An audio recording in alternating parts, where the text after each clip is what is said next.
Donc d'abord, une brève histoire du féminisme et de la virilité.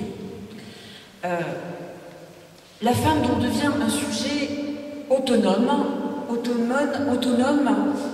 par la plus grande maîtrise qu'elle a de son corps et puis par la participation à la vie économique et politique. Donc pour retracer très rapidement, en quelques dates un peu marquantes, j'ai fait le choix, juste quelques petits repérages. Je dirais que sur le plan politique, comme vous l'avez rappelé, bon, 1944, c'est-à-dire quand même les femmes accèdent à la fois au droit de vote et aussi à la possibilité d'être élues. En 1943, juste avant, le droit d'ouvrir un compte bancaire sans l'autorisation, un compte bancaire personnel, sans passer par l'autorisation de son mari. C'est des choses quand même assez récentes quand on y pense. Hein. Quand je dis ça, moi, à mes enfants, ils me regardent avec comment ça, mais alors jusque-là, comment ils faisaient? Eh bien oui, c'est des évolutions quand même qui sont relativement récentes. En 1946, le préambule de la Constitution pose pour la première fois une égalité des droits entre les hommes et les femmes dans tous les domaines. Ce qui aura pour conséquence aussi dans la législation un travail au moins sur le plan législatif, juridique, même si ça ne se traduit pas évidemment dans les faits, à travail égal, salaire égal. Je vais très très vite, je dirais toujours sur le plan politique. En 1999, la Constitution intègre le principe de parité qui garantit l'égal accès aux fonctions politiques en vue de corriger des inégalités de fait. Tout en sachant qu'il ne s'agit pas de promouvoir une minorité qui serait discriminée, mais tout de même la moitié de l'humanité. Pour ce qui est de la maîtrise de son corps et de sa sexualité, en 1967, la légalisation de l'usage de la pilule. En 1979, la loi Veil qui autorise l'avortement. Mais aussi, ce qu'on oublie, en 1970, le remplacement de l'autorité paternelle par l'autorité parentale. Ça, c'est pour quelques, si vous voulez, grandes dates. Du côté maintenant du mouvement des intellectuels. Donc je vous dis, en 1949, Simone de Beauvoir qui publie le deuxième sexe, qui devient en fait le livre de référence des féministes, qu'elle l'approuve. Ce sera le cas notamment de ce qu'on appelle les universalistes à la française, ou bien qu'elle le critique, notamment tout un courant anglo-saxon qui aura un regard assez critique sur les travaux de Simone de Beauvoir. Mais je dirais que c'est la synthèse, elle opère à travers dans cet ouvrage la synthèse du premier acte du féminisme, que je résumerai en disant que c'est la conquête de l'égalité des droits. Simone de Beauvoir, dans le deuxième sexe, prône une égalité ontologique entre les hommes et les femmes, et on appelle à une fraternité par-delà les spécificités entre les deux sexes. Le deuxième acte du féminisme est incarné notamment par le MLF en France.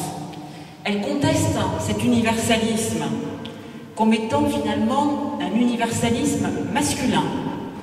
Et l'objectif du MLF sera de libérer les femmes de ce qu'elles appellent la domination masculine. Dans le sillage de mai 68, l'accentuation de la différence sexuelle et d'une spécificité féminine a contribué à relancer ce qu'on a appelé à l'époque la guerre des sexes, en insistant, je dirais, dans sa dérive, peut-être sur une incompatibilité entre les sexes. Le troisième acte du féminisme, je dirais qu'on est peut-être dans ce troisième acte aujourd'hui, se caractérise davantage par une critique du victimisme, du victimisme de la femme victime, de la femme qui serait victime de la domination masculine. En tout cas, il y a une volonté chez les femmes de se réapproprier leurs conditions et de ne plus se présenter uniquement comme victimes de la domination masculine. Avec aussi un approfondissement des ressorts de la psychologie, à la fois du féminin et du masculin. Là, essentiellement grâce à l'apport de la psychanalyse. Et avec une attention portée à à la singularité des destins individuels et des possibilités de métamorphose, en fait, des trajectoires individuelles. Le mouvement, je dirais, féminisme a toujours été divisé entre eux, et on pourra retrouver ça même au sein même de l'Église catholique d'ailleurs, ce dualisme entre universalisme d'un côté et différentialisme de l'autre, soit en insistant sur l'universalisme, soit en insistant c'est-à-dire sur l'égalité entre les hommes et les femmes, soit le différentialisme insistant sur le fait qu'il y a des différences, sur la différence sexuelle. On verra qu'il y aura toujours finalement, le féminisme sera toujours divisé entre des arguments qui vont minimiser la différence homme-femme afin de promouvoir l'égalité et ceux qui vont au contraire, je dirais, mettre en valeur ou exagérer cette différence entre les sexes, soit pour insister sur une complémentarité entre les hommes et les femmes, ou bien au contraire pour pointer leurs incompatibilités. Mais les premières formes du mouvement optèrent pour la première stratégie que j'ai évoquée, puisque c'est une stratégie, et on leur objecta à ce moment-là que l'accès, la conquête pour l'égalité aurait pour risque, pourrait faire perdre aux femmes leur féminité. Mais l'argument qui est fondé, lui, sur la différence, sur l'insistance sur la différence sexuelle, comprend également, je dirais, des inconvénients.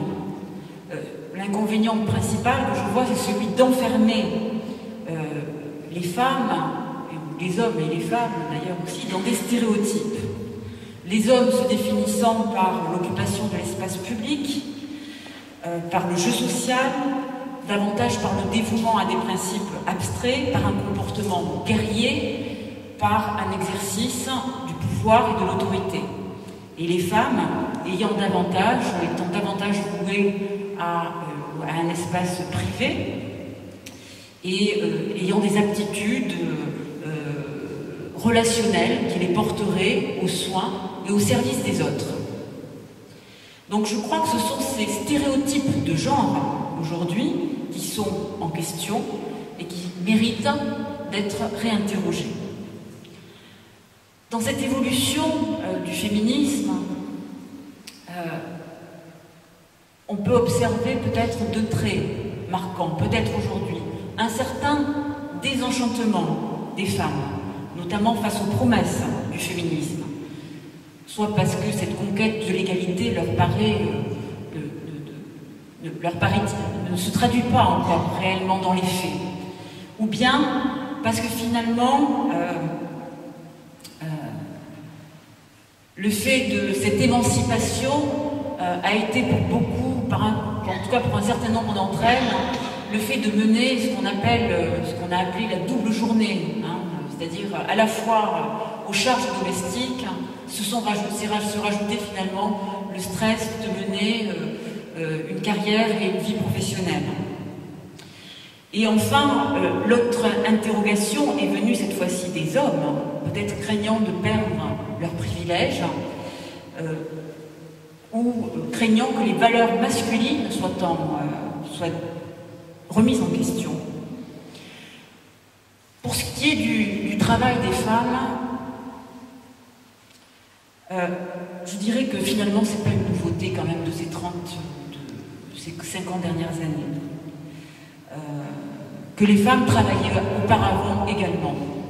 Elles travaillaient dans les fermes, elles travaillaient à l'usine, au commerce. Donc ce n'est pas une nouveauté. Ce qui a changé, c'est très certainement le sens du travail des femmes, qui n'est plus perçu comme un appoint au travail des hommes, comme un complément au travail des hommes, mais qui exprime une autonomie économique et sociale des femmes.